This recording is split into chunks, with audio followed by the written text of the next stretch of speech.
So next on your list, and this is what I was saying was the kind of nice, I mean, sort of, the 1-2 sort of punch, because you have the 20th Century Women with Nervous Breakdown by Black Flag, and then you go into Adventureland. It's based in the 80s, and there's also quite a bit, or some, punk music in there as well, and American punk. Yeah, later though. Later than Black Flag, for sure. Yeah. Your choice is Unsatisfied by the Replacements. So talk a little bit about that. I mean, it sounded like from your write-up of the movie that this one really sort of jumped up high for you in terms of your regard for it. I don't know if you'd seen it earlier and then you watched it again. No, but you that's seem one to that I quite just in high regard. So yeah, it's one, and I talk about it at the beginning. I just completely missed it. I didn't see it until 5 years ago, maybe, because it's a kind of film that doesn't have any appeal for me. There's so many. I talk about all this whole wave of comedy films that involve the same sort of a core group of people. Steve Carell would be one of them. I think a lot of them are Judd Apatow. Mm-hmm. I'm terrible with names because I have to decide all of these. I read them and then I have to make up my own pronunciation. Yeah, and sometimes I'm not even looking at the name properly. I always said Apatow, but whatever. Like okay, and he's the Larry Sanders guy, right? Yep. Yeah. So I just didn't pay any attention to those films, and not only didn't I go to see it, I don't even think I knew of its existence until 5 to 10 years ago. And first time I watched it, I liked it a lot, and I was surprised at how good a period piece it was. I chose Adventureland, but there could have easily 2 or 3 other things. They use Husker Du's the song from Candy Apple Grey, Don't Want to Know If You're Lonely. Yeah. They use that in a great way. Sorry, just to correct you, you said they used Adventureland. You're talking about Adventureland. You mean they used Unsatisfied? Yeah, Unsatisfied's the one I chose. You're right. And they used Bastards of Young over the opening credits.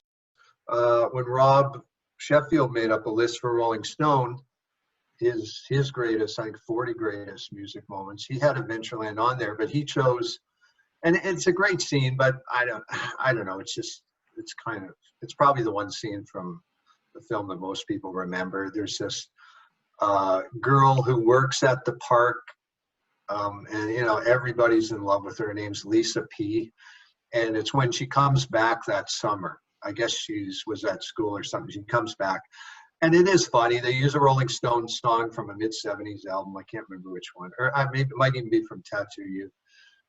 Yeah, it's from Tattoo You. And they shoot her in slow motion. And it's funny. And I don't think it's as good as the other scenes, but there's just a whole lot of music. And it's such a good film.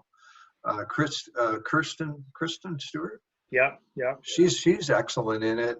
Jesse Eisenberg, he tends to give the same performance over and over again. He's good, but if you've seen him in Squid and the Whale and Social Network, you're not really going to get anything different. He's probably just more annoying in this one even than in those ones.